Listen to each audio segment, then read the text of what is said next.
All of it. All of it. Yeah, sure, I'm loud and I'm very colorful, but I'm not less of a mother. So my mental health, not even there, not even to think about it. It's just, you just go on. So when you say if motherhood is lonely, for me it's more like, do you see yourself in motherhood? Not if you see other people, you know? Because what it's meant for me is that I lost myself. And that's not lonely, it's something different. This village, because people say, oh, it takes a village. Where is this bloody village? Does anybody tell you how hard it is to build this village? From the construction point of view. But they don't tell us. The losing of yourself is the main thing.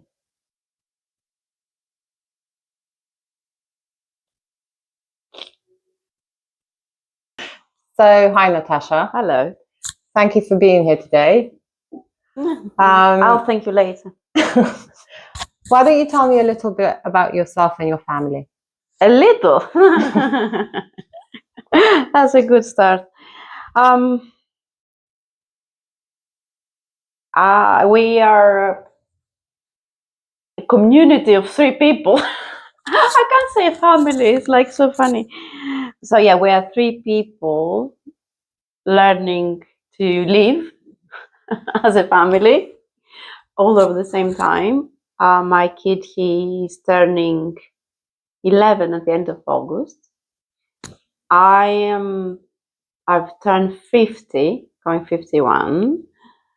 And my husband, he's in his mid 40s, 46 maybe, going 80. Yeah. The kid is going 18, and I'm going all possible ways. 80, 45, 15, I'm everything.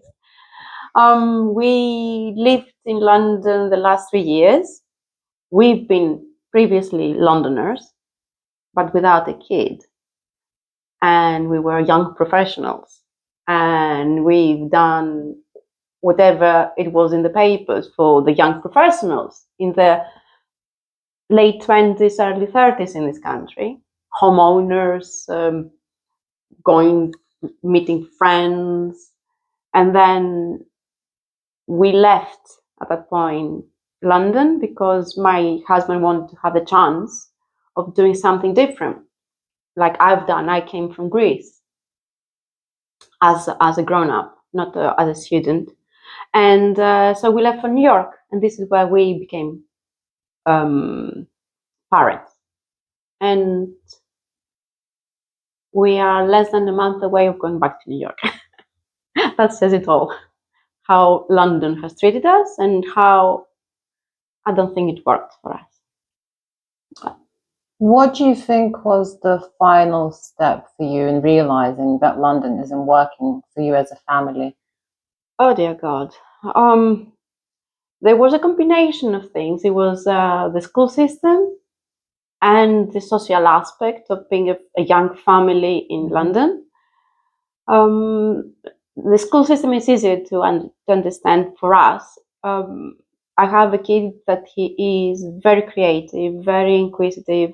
He's been with us the last 10 years of his life, no family to interfere in his upbringing, no nannies to help, nobody. It was always the 3 of us.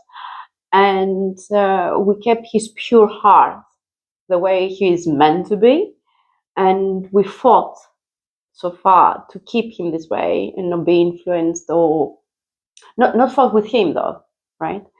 So we see that he needs an environment that gives back to him, that he's not meant to be in the roughness of a park playing football like everybody else.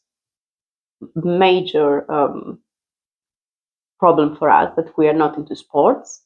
We are into outdoor space, and being with people. But yeah, so for us now going to secondary school, it wouldn't work because it's all about discipline, about intimidation, lack of individuality and progress, and seeing life as something excited. It's more for what we've seen um, in the visits and in the open houses with the headmaster and whatever. It's all about the kids complying. Kids, they were telling us about a bunch of acronyms that they need to meet. Nobody went individually to the kids to find out who they are and what they want and give them this excitement and talk about projects and the uniform.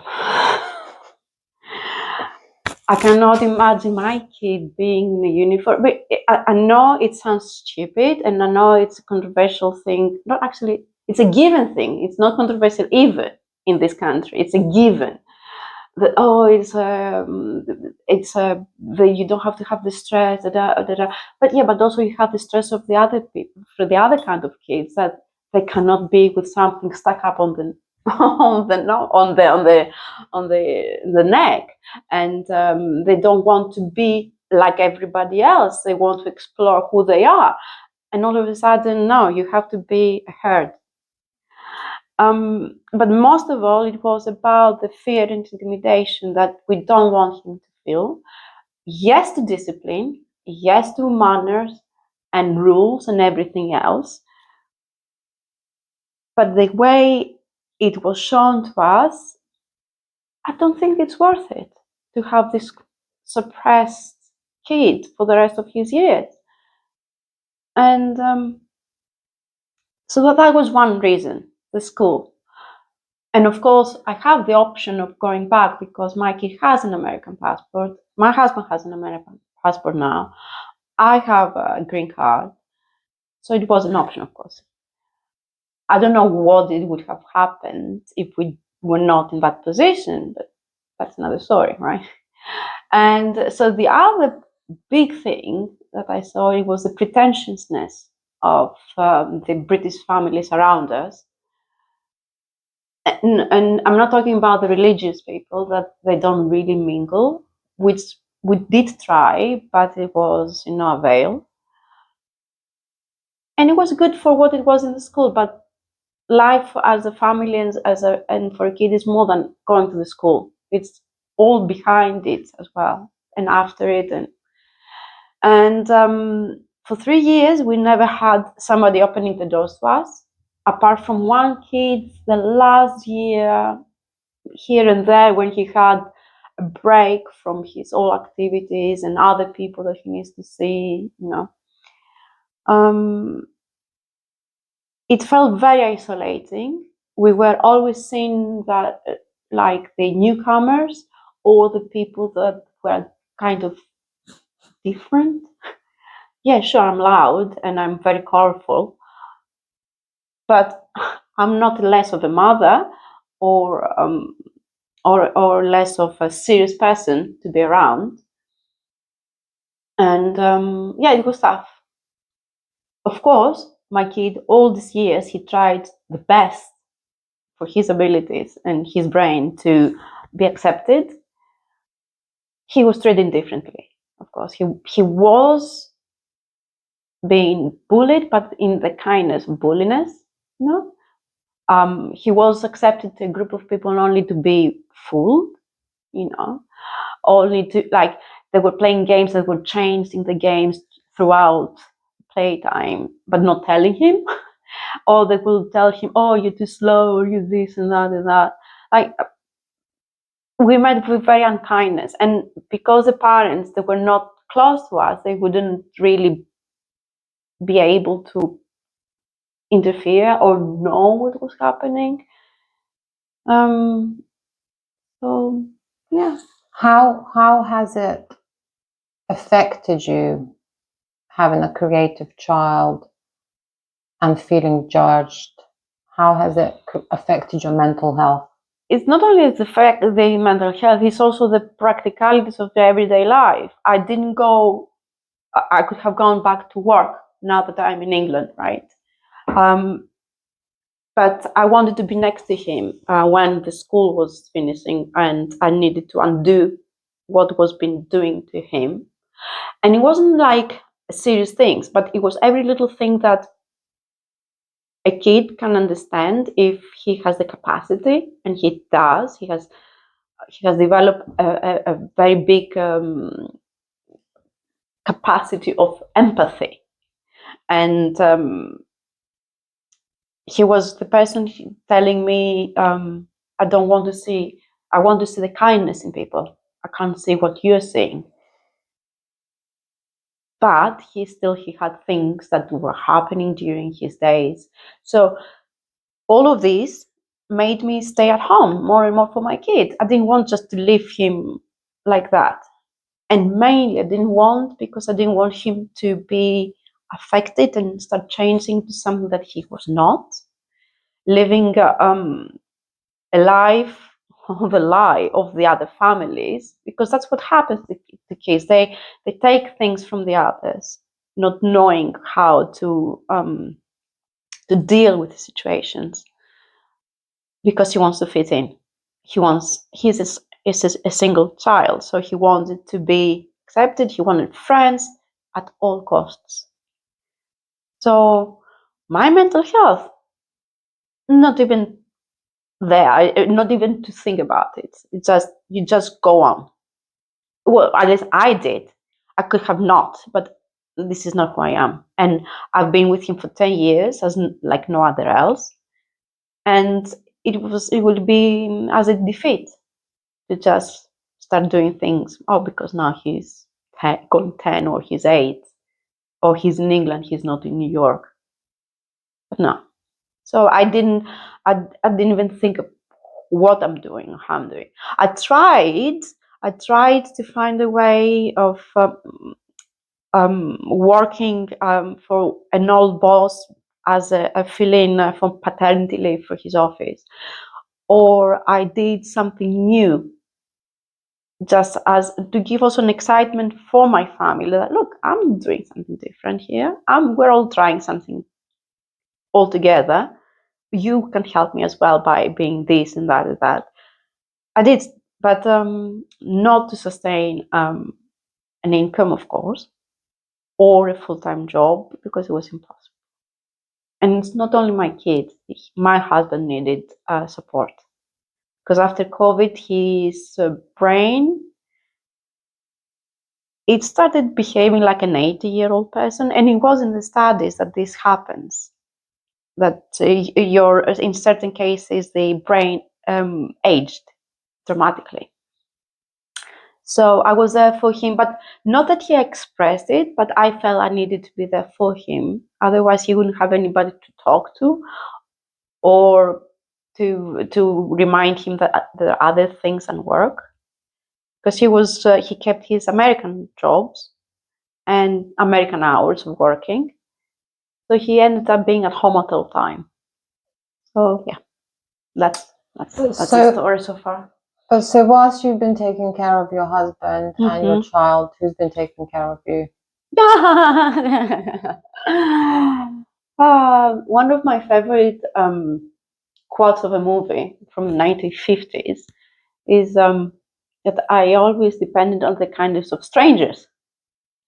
So strangers have been taking care of me, like you. Yeah. Yeah. Nobody really. Well, I do have a kind kid, right? He will always feel, in the sense that you say, oh, okay, in a way that he will say, oh, it's worth it, you know. My husband,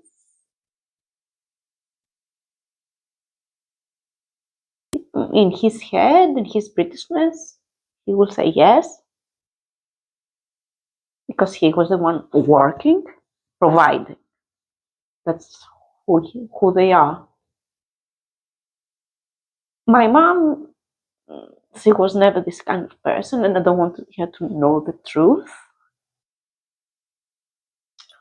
I do have people that I talk, my girlfriends, some friends. Yeah, I do have friends to talk, but nothing could take me from that. I wouldn't go out of the house. If somebody said, "Oh, maybe we could meet there," I wouldn't even go. So just not, it's not right for me. I find solitude is doing one Sudoku a day. New York Times. My only subscription. New York Games, to have this one Sudoku a night. And I found little things, one thing a day I would do. I had as a background always, there's this TV channel called the Turner Classic TCM movie, and it's all these old-fashioned movies from the 20s, 30s, 40s, 50s, up to the 80s sometimes. But anyhow, and I will have this as a background, as my companion, like silly little things, and that's it. But do you think that's the hardest part of being a mum? Taking care of everyone else and being sort of the emotional mainstay for everyone else and having no one take care of you?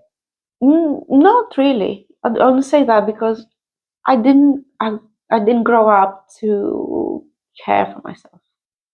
I think all the entitled little brats that we are help becoming people, they will have that as a thought or as a worry. For me, being an 80s or 70s kid, I learned to do things on my own, just keep going. And being Greek as well, oh God. Matriarchy.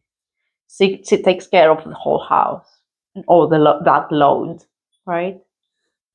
And of course, she manages the budget. Maybe not making it, but maintaining it. So it will never be like who takes care of me. Because I find my little things on my own. And not necessarily knowing that I'm doing it. Because I was never brought up in the way that I do that. And yeah, Do you find motherhood lonely? Yeah, it is. It is because people they don't connect, or they connect through the kids. Let me ask you, if you didn't have the kids, your kid, will you be friends with the people that you have around you? Like hardly people would say yes. I chose to be around people that I would be without the kids. I didn't find a single person here in London for the 3 years. Like yesterday was the last time up for school, and for most of them, of course, they changed schools, not countries. But nobody's apart from one mother. She said, "We'll meet before you go. I want for fun," because she knows how ironic and sarcastic I can be. She wants to treat me to a tarot reading because she knows like a Grinch. Only one person said, "Let's do that," but I don't think we could keep up a friendship even with her. So I do have. I am very loyal. So I do have people in my life since the early years of the university. Not so much from my hometown because they're all assholes. they all they all ended up being their parents. So the people that I chose to be with the people from my university years, I speak to them once in a while, but we're not in the same country, or not even back in Greece. And I did make good friendships in New York through the kids. But I think we were all more or less in the same boat than in London. And that allowed us to explore friendships. Yes, we have the kids around, but I can meet them without them. And they've been with me online to talk or waiting for me to go back. And not as a mother, but as a person. And even they say, well, we should work together, we should do this. They have this energy that they see in me as well. And they want to do things as a person, not as a mother. So when you say if motherhood is lonely, for me it's more like, do you see yourself in motherhood? Not if you see other people, Because what it's meant for me is that I lost myself. And that's not lonely, it's something different. This is my major emotion right now. Loneliness, it was in the beginning when they were toddlers maybe, or when the babies. But again, the kindness of strangers, all the strange nannies in Madison Square Park or in public spaces of New York, they were I knew they would be all there every day, which is fine. I would like help. Would I like some help maybe? Well, to change diapers? Oh, that wouldn't be enough. Well, me to have a bath while somebody's looking over the crib? Nah, I can do better. For me, it's like losing yourself. And what's the part of your old self before baby that you miss the most?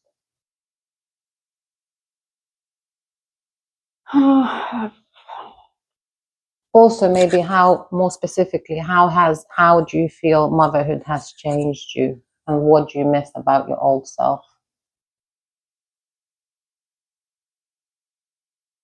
I like that I could go explore the cities, or that like I could have a vocation as well, because I feel like I'm not being part of the grown-up world by being just a mother. Like I'm not contributing maybe. When I was here years ago and the recession happened and I started being more at home, because as an architect, it was the first bunch of professionals to lose their jobs.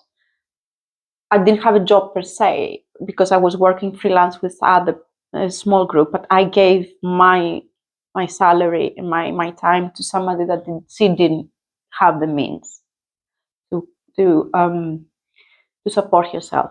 So I say, you take my times, I'll stay at home. And I had the strength to do something like out of nowhere. I volunteered, for example, to go and have time with a big mama called Rosalia, like half blind, overweight hoarder somewhere in Hackney. And we will meet to be her companion, to go to the special hairdresser or to go find the special plantain with her, and be in her infested house. And then when I say to her that I'm going to go to New York, I'm leaving, she took out a small bottle of champagne to open with me. And I drank it with the most filthy cup you've ever seen in your life. But I did it and I didn't want to offend her. And it was one of my things I remember from my previous life. This I miss. Just do things like that. Or going to music, to a gig, late. I'll help you with your next question. Ask me when was the last time in the 10 years of motherhood that I've been out of the house, had a date, or I went to a restaurant with one person, let's say my husband, or a gig, or something like that? When's the last time? Or how many times, actually? How many times in the last 10 years have you had date night? Or have one? And that was because my girlfriend said, listen, I'm gonna come and put Frixus to sleep, and you go to that gig that it was already cancelled from. It was, I think it was Massive Attack in Radio City Hall, and it was so surreal and so strange. And I wanted to have the best, and then you tried, and it wasn't. And then by 11 o'clock, you're back, which we didn't have to, but we were back. And then, but it's not fair because the pandemic happened and things changed. But that's that, yeah. That's it. One in 10 years. That's a very low number. Well, I don't know. Sometimes I do play the game. If I was super uber rich, then through the years it started happening. It changed into, what if I was super rich? Then it went, if I was rich, and then it reduced itself to, if I had income, if we had a little bit more extra money. So, like, to understand the climax of the escalation of our lives. So yeah, I was wondering, if I had extra income, would I be more out as well? Would I be thinking, yeah, I can splash $200 to a nanny just to go somewhere else to splash another $200 for a drink, and then come back with a taxi, not the public transportation, or on foot. So yeah. What's the one thing that you absolutely hate about motherhood but would never say out loud? Oh gosh. The worst. Yeah.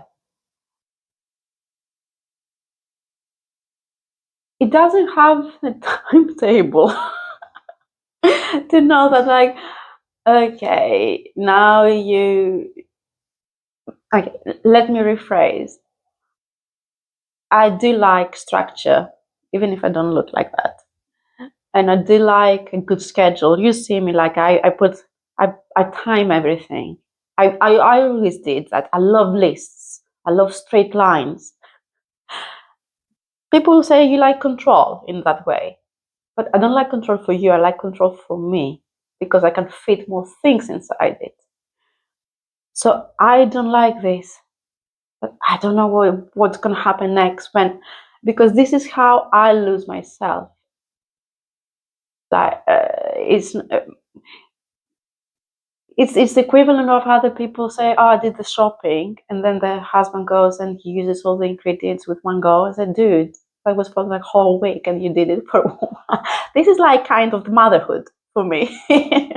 Like, you put everything when you had everything, like you want them to be like this, and then now I have to start all over again. And what also I don't like it, because to complement the previous answer, is like the uncertainty of it all. What if your kid turns out to be an asshole? Which I think he's not, because I think he has shown this variety of emotions, and he's been in so difficult situations. So far, he's holding up really well. But it's the influence that you cannot control. It's the people that they will see the kindness in him, and they are not used to this, and they will like to mock it, or change it, or take advantage of this. I hate it. And again, it doesn't have to do with me, it has to do with my kid. Would you say that's one of your biggest fears as a mum? I don't do biggest or anything, it's just all of them are all the same, just there. And I think I hate more the other people as well, that they have kids, for not understanding how we're all into this together. Nobody gives a damn to change the wrongness when they see it, when they hear it, if they do. Oh, and what I really hate, to never come to me and say that, because you're gonna see the true colors of me. Boys will be boys. Ah, Jesus Christ. Oh, the rough. Oh, yeah, they're boys. No, they're not. It's easy for you to say because you don't want to put the work. You don't want to change things. You don't want to live with less money, to be with more with your kids. Just don't tell me this line. This is what I hate a lot. One of my top hating things in life. And how do you think parenting is different in New York to, say, London? Oh, I think New York is easy because it's all about the money. And it's more straightforward because you know what you have to deal with. You know who has the money and you know who has more time for the kid. And you can smell it, you can see it. And you find easier you thrive there because of that. London, oh dear me. You have the entitled little brats with the stay-at-home mothers.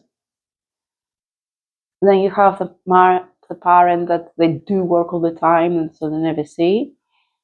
So it's not so straightforward here to understand.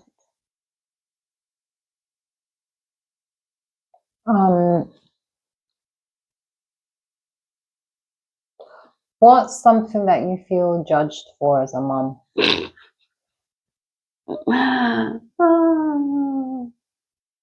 In which country? In both. Judged in which way? As a mother or as a person? Because As a mother. Because here also it's a mixture as well. If they see you having time as well, it's I think it goes hand in hand.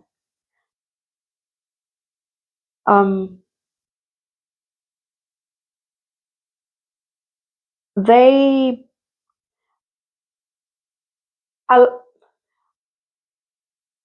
I like expressing myself, and I'm honest, and I'm not hiding.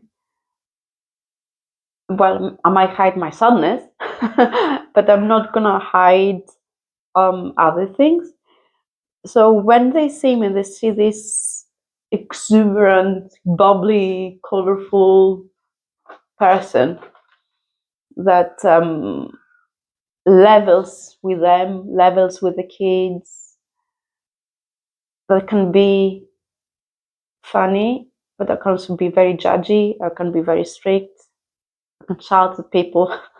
I shouted at kids at the very end of the school year when they were mistreating my kids through the gates of something in the whole park heard me. But people came to me to give me rights, by the way. I think I'm confusing people, and that's why they judge me. They don't understand that you can be everything, and they don't like what they see, what they get, because people normally are something different. So I think I'm definitely confusing people, and that's why I'm judged. And because, like, yesterday, somebody said to me, "Oh, this mother, I thought you were closer." She said she was talking crap about you in a way because you didn't know which school your kid is gonna go, and you should, like, okay. But I know my kid better than anyone. I know exactly what we're doing. They don't need to know. But I was judged for that. And in London also, I found out about the high school mentality with mothers. I forgot to tell you that. Like, I was part of the makers group, and but they're not part of the head of the friends of the school. I don't know how they call it, the PTA. I wasn't any elected person, but I was head of the makers. And so we were running the stores, we were running markets. I gave my free time because I needed creativity. So I would do hours for raising money, but I was doing it because I wanted time to do things with my hands, which I don't miss because I always do. And when I needed help, I didn't get it. When I was doing questions, I wasn't getting answers. I was going to very one-to-one at the end with somebody that she was a little bit closer to me to understand what's happening. And then I realized it's like the high school, the pretty girls, the prom girls, and then there are the mothers that they're never there, and then there are people like me that they're willing, but we're not going to help them or we're not going to accept them. You know? Do you understand? Does it make any sense? It does. And I had this high school mentality, this group chatting to each other or saying hello to each other or making plans, but not from a personal level, like for a school level as well, that they know what's going to happen next, or they're not replying, well, you know that they know. This was very much intense in London. Yeah, and how has it made you feel being excluded? I thought I'm not there to play games. Then I retired from trying to help the school. I think I'm old enough to understand these things. Other people that are younger, probably not. And also because I do like observing. I give time and I believe in people. I understand the agendas, I understand the reasons. Then you choose to act or not. And I didn't bother when I realized what was happening. But I'm not there to play games, power games with mothers. It's just stupid. I agree. And also, the younger the kids they are, the more the people are concerned about the school and they're involved. And because when we entered the British school and it was like year 4, they already formed the groups and the mothers and the kids, and then nothing changed for us. So I always knew I'm just gonna let them be at the end. And good luck to them all. I have another question. I'm sure you do. What's the biggest lie that society tells mothers about motherhood? All of it. All of it. Jesus. Oh, I cannot. You see, I have also frozen shoulder. Menopause.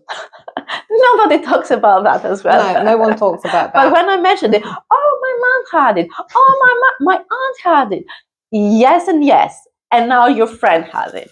Or a total stranger. Like in my case. The lie. How fulfilling it is. What the crap? No, it's not fulfilling. It's like only it just take well the unconditional love. No, there's no such a thing because you're giving so much. You will ask for this love back. It's not no. Or if you see your kids doing stuff, you're not gonna accept it. You are gonna put conditions. You know. Fulfilling. Maybe when they're older, maybe when you're not as tired as we are now, maybe you will say, oh yes, it's all worth it for making a decent human being. But what if it's not decent? How fulfilled are you gonna be?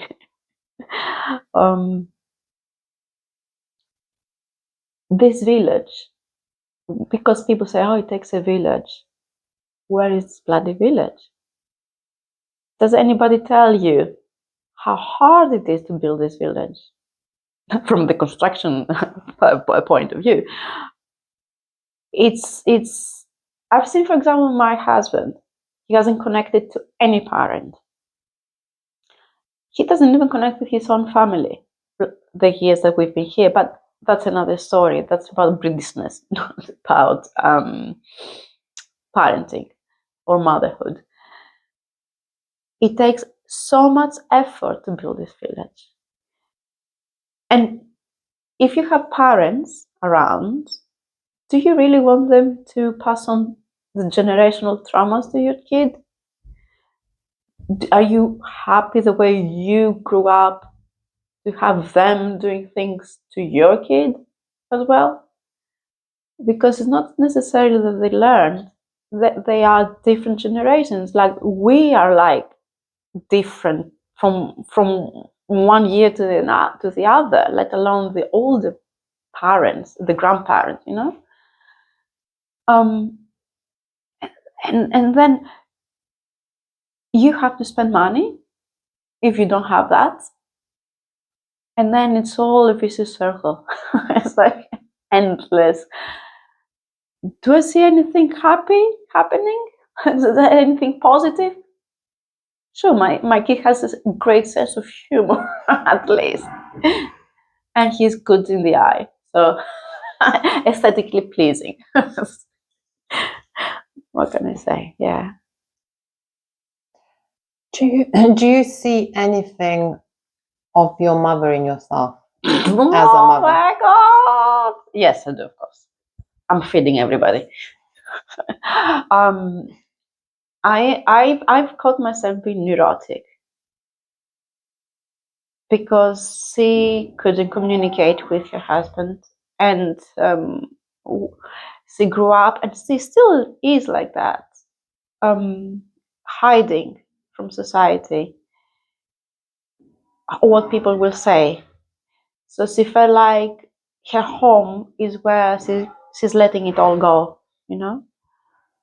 I always knew about what's happening in in the grown-up version of the house. That's why I don't feel I ever had a proper childhood. And maybe that's why I'm being so silly and playful now, or so colorful. I'm trying to find my voice. A little bit late, but never late. I see in my mom caring, different ways, but caring. She stayed at home because that's what she was meant to do from those eras. The good marriage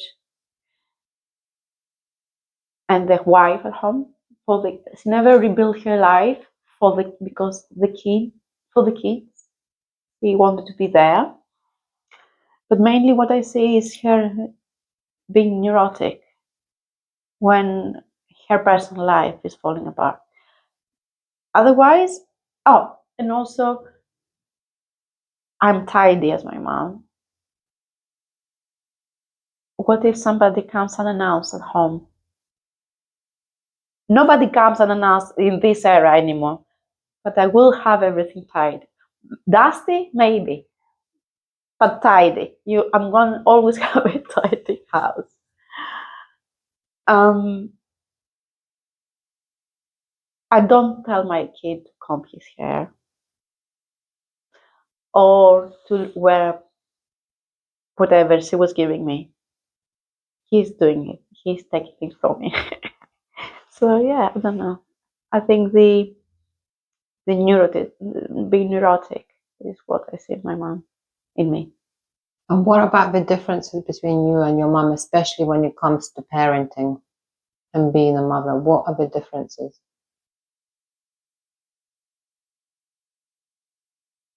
I think my mom was more like a housewife first because of society in the 80s where we were growing up and the 70s. She wouldn't she wouldn't pay attention to the emotions of how the kids are affected from the house. It happened later when we were teens, of course, because my dad wasn't in the house anymore. Or we knew about affairs, and my mom, she was the saint, the victim. She played this all her life. And I say play because she chose to be this and she never took action. It was only what it was suiting her social aspects of her life. Um, so it's different because I care for what my kid is feeling at all times, because also he cares from a very young age. I remember when I was struggling with him because he's so he was always a very my kid was always a very curious person, the kid. He was never a baby. And I remember when things were happening because we moved houses, apartments, and countries and cities so often. So I remember the environment. So I do remember he must have been less than 2 months, 2 years old, less than 2 years because of the apartment we were, right? And he saw that I was very beat, like physically, because I wasn't sleeping well because he was a terrible sleeper, and I wanted to keep up the house. I wanted to have all those activities lined up for him, and my husband was working full hours in New York, and I was alone at home. And he said to me, he comes to me and says, "My mom, you look sad. Can I make you happy?" And then he stood up and he did a little jiggle and he pretended to fall, whatever he was doing. And he comes back to me and says, "Better now." And I was like, he was less than 2 years old. And now the kid doesn't even know how to talk. He could feel and he expressed it and he tried to change it. It's like, who are you? I'm never going to let you. Like, I will take care of you for sure. You're worth it. Yeah. So I remember also my mom, she would let us do our thing. She wasn't so involved. I don't know how we found ways of passing time. She would have her nap, like all the Greek ladies, in the afternoon, and we would never wake her up. We would never have our thing going on. I don't know. Yeah, it looked as if we mainly grew up on our own, and the parent was just next to us, not with us, in parallel lives, because that's what society was there. But now, and this is something I'm telling my kid all the time, I'm not here to live your life, and you're not here to live my life. We have to help each other, and you have to find ways of doing your things without me telling you what to do. But we're here together. You know what I mean? It's yeah. So that's that. Looking back at your mum and her life, how does it make you feel thinking of her as a housewife, a victim, sort of how For my mom or for me as a for mother? for you as a mother? Well, I understand. I understand they didn't know any better, but we do. And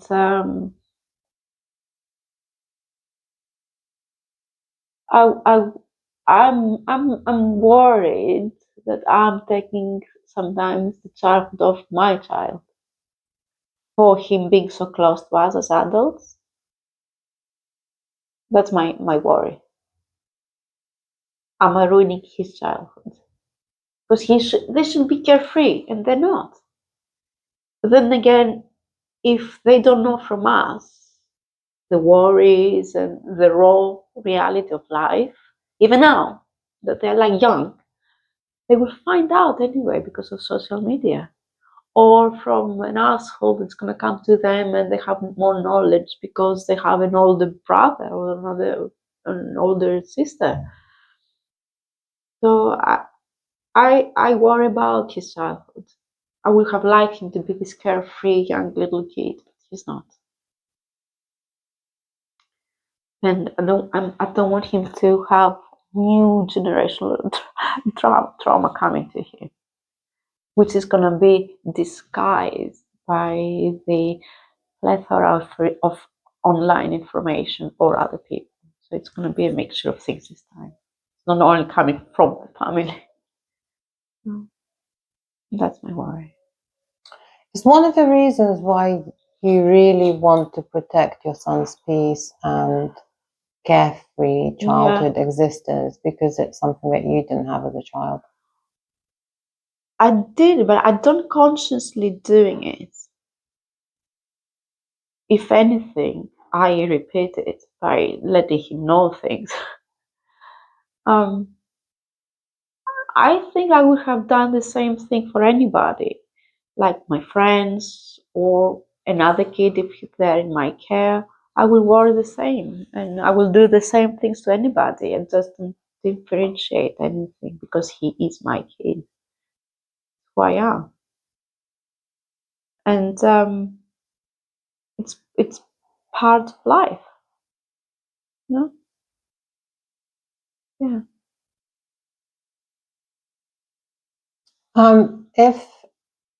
What would you want to know about motherhood before having your child that you didn't know?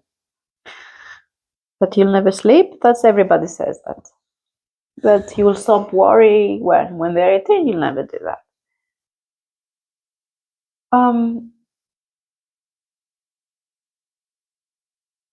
I think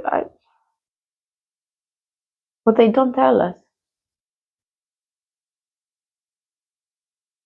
the losing of yourself is the main thing. Because they all go for the obvious things like sleep or the money or your house or your bed. They do that. They do say these things so easily, right? And it comes from me that I wasn't even a career person. Because people will say they will go back to work. Okay, then it's a choice. Is it a personal choice? Is avoiding? I never understood people that they go back to work when they say, "Oh, we need money." Do you have money? You can all. I always think that there are ways. Anyway, that makes me like an asshole if I say so. Like the entitled little shit. But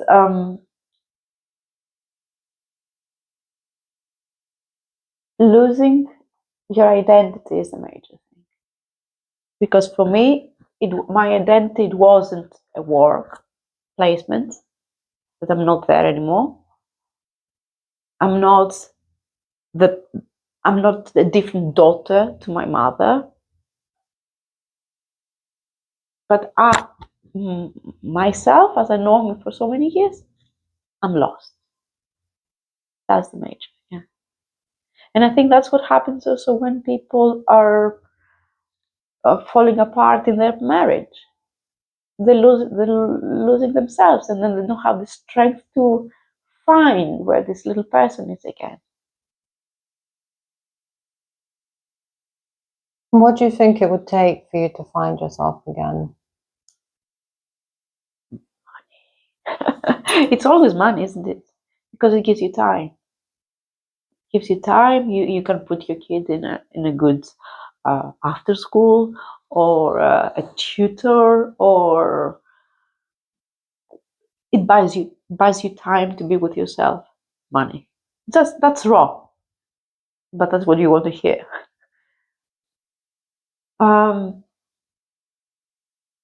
As I said, I have good people around me that I would like to find more often.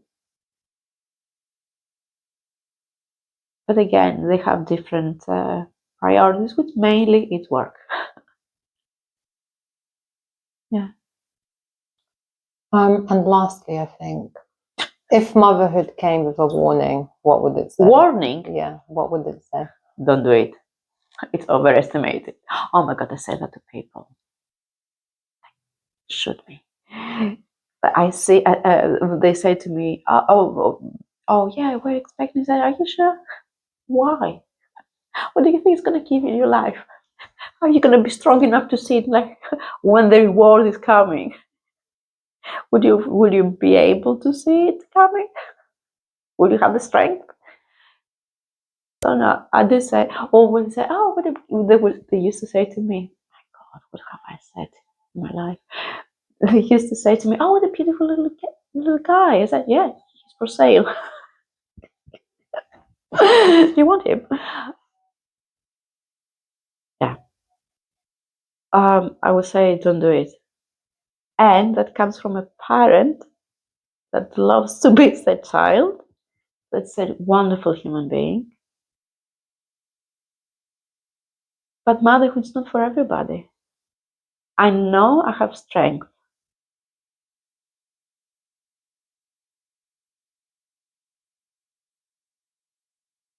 Sometimes I say that to my husband. He goes really angry. Like if I start my life again, right? So, oh, you will have you. Yeah, don't say that. But that has nothing to do with who he is. The idea we're talking about. I'm not gonna kill my kid or do something wrong to him, if anything, right? But if we are raw and honest, I will start all over again my life from when I was 20. Not